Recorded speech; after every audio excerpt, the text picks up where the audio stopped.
Assalamualaikum warahmatullahi wabarakatuh. Bismillahirrahmanirrahim. Anak-anak dan para pecinta ilmu biologi, kita ketemu kembali dalam rangka mempelajari biologi.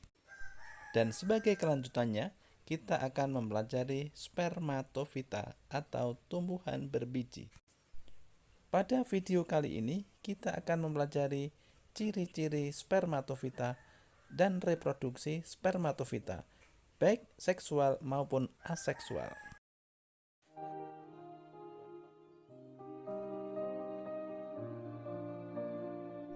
Ciri-ciri tumbuhan berbiji. Tumbuhan biji atau spermatofita atau disebut juga kormofita berbiji merupakan tumbuhan kormus sejati. Tumbuhan kormofita artinya tumbuhan yang telah dapat dibedakan dengan jelas antara akar, batang, dan daunnya. Tumbuhan spermatofita disebut juga antofita karena menghasilkan bunga. Ciri utama spermatofita adalah dihasilkannya biji oleh bunga. Spermatofita telah memiliki pembuluh angkut, yaitu xilem dan floem. Xilem berfungsi mengangkut air dan mineral, sedangkan floem berfungsi mengangkut hasil fotosintesis. Semua spermatofita memiliki klorofil untuk fotosintesis. Hanya beberapa tumbuhan yang bersifat parasit yang tidak memiliki klorofil, misalnya tumbuhan tali putri. Reproduksi tumbuhan berbiji. Ada dua macam cara, yaitu reproduksi secara aseksual dan reproduksi secara seksual. Reproduksi secara aseksual dilakukan oleh organ vegetatif tumbuhan tertentu, dan secara seksual dilakukan oleh bunga yang menghasilkan biji. Selanjutnya, mari kita bahas reproduksi secara aseksual atau vegetatif.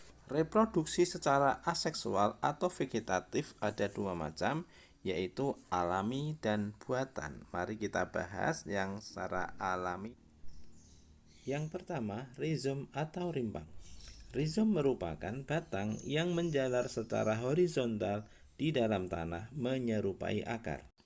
Contohnya, bunga tasbih, kunyit, jahe, ilalang, dan lain-lain. Yang kedua, stolon atau gerage. Merupakan batang menjalar di atas tanah. Jika batang tersebut tertimbun di dalam tanah, maka bagian buku-buku atau ruas-ruasnya akan tumbuh menjadi individu baru. Contohnya adalah stroberi dan tanaman kaki kuda. Yang ketiga, umbi lapis atau bulbus. Umbi lapis merupakan batang berukuran pendek di dalam tanah yang dikelilingi oleh berlapis-lapis daun tebal. Tunas umbi lapis tumbuh ke arah samping tubuh induk, sering disebut siung. Contohnya bawang merah. Yang keempat, tunas. Tunas merupakan bagian batang yang memiliki bakal tunas yang tumbuh menjadi individu baru. Contohnya bambu dan pohon pisang. 5. Umbi batang. Umbi batang merupakan batang yang membengkak di dalam tanah. Di sini terdapat kuncup yang dapat tumbuh menjadi individu baru. Contohnya ubi jalar dan kentang. Yang keenam, daun. Pada tanaman tertentu, pada bagian pinggirnya dapat tumbuh tunas dan akar. Tunas ini sering disebut sebagai tunas adventif. Contohnya tanaman cocor bebek. Yang ketujuh, kormus. Kormus merupakan pangkal batang yang membesar dan memiliki kuncup. Contohnya bunga tasbih dan gladiol. Reproduksi vegetatif buatan. Yang pertama, mencangkok. Mencangkok merupakan usaha perbanyakan tanaman dengan tujuan mendapatkan keturunan yang sama seperti induknya dan cepat berbuah. Cara mencangkok adalah sebagai berikut. Buat sayatan pada bagian kulit batang tumbuhan dikotil hingga mencapai bagian kambium. Kemudian dikelupas dan dibuang. Bagian bekas sayatan diberi tanah dan air, kemudian dibungkus dengan serabut kelapa atau lainnya. Ikat yang erat dan biarkan sampai tumbuh akar. Yang kedua, menempel atau okulasi. merupakan upaya perbanyakan tumbuhan yang bertujuan mendapatkan satu tumbuhan yang memiliki sifat yang berbeda-beda. Okulasi dilakukan dengan cara menempelkan sepotong kulit bermata tunas yang berasal dari batang ke kulit pohon lain pada batang bawah. Batang tumbuhan bawah biasanya dipilih yang memiliki sifat kuat perakarannya dan tahan terhadap penyakit, sedangkan sifat tumbuhan yang ditempelkan adalah unggul dan disukai manusia. Misalnya, buah-buahan yang manis, berbuah lebat, dan sebagainya. Contoh yang sering dilakukan adalah pada tanaman jeruk, mangga, mawar, dan lain-lain. Yang ketiga, menyambung. Menyambung merupakan usaha perbanyakan yang dilakukan dengan cara menyambung dua batang tanaman yang masih tergolong satu spesies atau satu genus ataupun satu famili. Batang atas disebut entris atau skion, sedangkan batang bawah disebut stok. Macam-macam sambung antara lain sambung akar, sambung pucuk, dan sambung biji. Misalnya, tomat dengan terung, mangga madu dengan mangga kueni, dan lain-lain. 4. Menyetek. Menyetek dengan cara menanam potongan batang tumbuhan. Selain itu juga dengan setek akar, setek pucuk, daun, dan setek umbi. Dengan setek dihasilkan tumbuhan yang sama dengan induknya. Contohnya tumbuhan yang biasa disetek ketela pohon, tebu, ubi jalar, jeruk nipis, dan lain-lain. 5. Merunduk. Merunduk adalah perbanyakan yang dilakukan dengan cara merundukkan atau melengkungkan cabang tumbuhan, kemudian ditimbun tanah. Sementara itu, ujung cabang dibiarkan muncul di permukaan tanah. Sebelum ditundukkan, batang harus dikupas terlebih dahulu. Contohnya pada alamanda, anyelir, dan kirisan. 6. Kultur jaringan adalah perbanyakan tumbuhan dengan memanfaatkan sifat totipotensi tumbuhan. Totipotensi adalah kemampuan beberapa sel tumbuhan yang dapat tumbuh menjadi individu baru. Contoh tumbuhan yang dapat dikembangkan dengan teknik kultur jaringan adalah antara lain anggrek dan jati.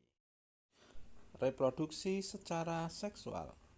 Reproduksi secara seksual disebut juga dengan reproduksi secara generatif. Pada tumbuhan, reproduksi secara generatif terjadi melalui dua tahap, yaitu proses penyerbukan dan proses pembuahan. Yang pertama, penyerbukan. Penyerbukan atau disebut juga polinasi pada tumbuhan berbiji tertutup adalah menempelnya serbuk sari di kepala putik. Sedang penyerbukan pada tumbuhan berbiji terbuka adalah melekatnya serbuk sari pada bakal biji. Ada beberapa macam penyerbukan. Yang pertama, autogami. Autogami merupakan penyerbukan oleh serbuk sari yang berasal dari bunga yang sama, atau serbuk sari dan putik berasal dari bunga yang sama. Ada beberapa gangguan yang menyebabkan penyerbukan autogami sulit terjadi. Yang pertama adalah protandri, yaitu peristiwa di mana putik matang terlebih dahulu. Kemudian yang kedua, protogini, yaitu peristiwa putik matang dahulu daripada serbuk sari. Dan yang ketiga adalah serbuk sari tidak dapat sampai di kepala putik. Jenis penyerbukan yang kedua adalah kleistogami.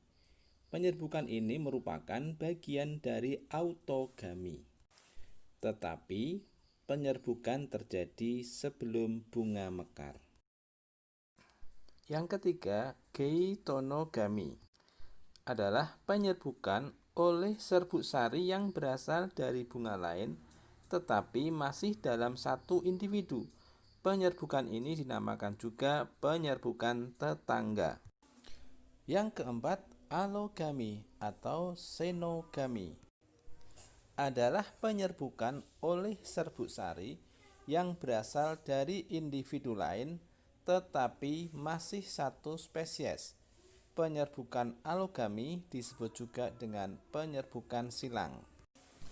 Yang kelima, bastar adalah penyerbukan oleh serbuk sari yang berasal dari bunga tumbuhan yang berbeda jenisnya. Penyerbukan bastar disebut juga hibridogami. Penyerbukan berdasarkan faktor yang membantu. Ada beberapa faktor yang membantu penyerbukan. Di antaranya adalah yang pertama, anemogami.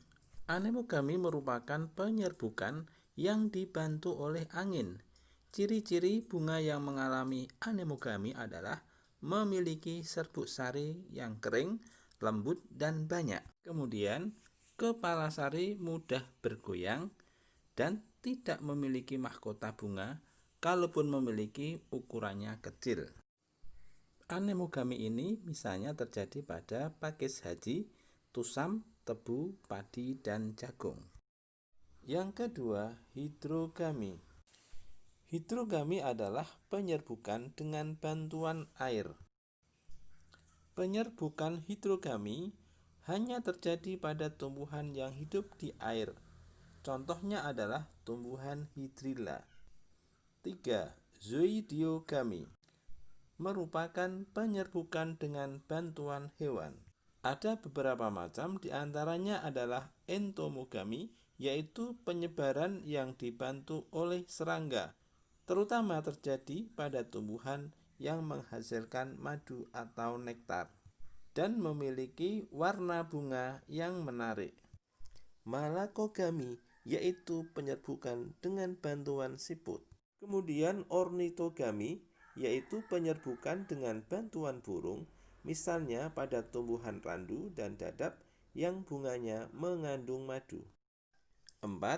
Chiropterogami, yaitu penyerbukan dengan bantuan kelelawar, terjadi misalnya pada bunga yang mekar pada malam hari. Alhamdulillah, kita sudah selesai mempelajari tentang penyerbukan, dan kita akan melanjutkan yaitu proses pembuahan. Pembuahan atau fertilisasi merupakan proses penyatuan gamet jantan atau sperma dengan gamet betina atau ovum. Biasanya proses pembuahan terjadi tidak lama setelah penyerbukan. Setelah penyerbukan, sperma bergerak menuju sel telur melewati bulu serbuk sari. Selanjutnya terjadi peleburan inti sel telur dan inti sel sperma dalam ovula. Ovula merupakan struktur sporofit yang mengandung megasporangium dan gametofit betina. Peleburan sel gamet jantan dan betina menghasilkan embrio atau lembaga. Berdasarkan kejadian ini, tumbuhan berbiji disebut Embryophyta siponogama, yaitu tumbuhan yang memiliki embrio dan perkawinannya melalui pembentukan pembuluh.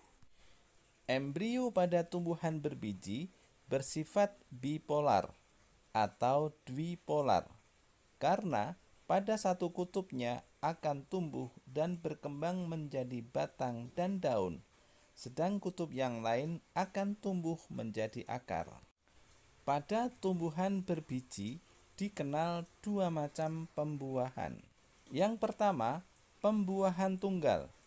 Pembuahan ini terjadi pada tumbuhan berbiji terbuka atau gimnospermae, yaitu peleburan antara inti sperma dan inti sel telur yang membentuk zigot. Sedangkan yang kedua disebut pembuahan ganda, terjadi pada tumbuhan berbiji tertutup atau angiospermae, yaitu A. Peleburan inti sperma primer dengan inti sel telur menghasilkan zigot atau embrio. B.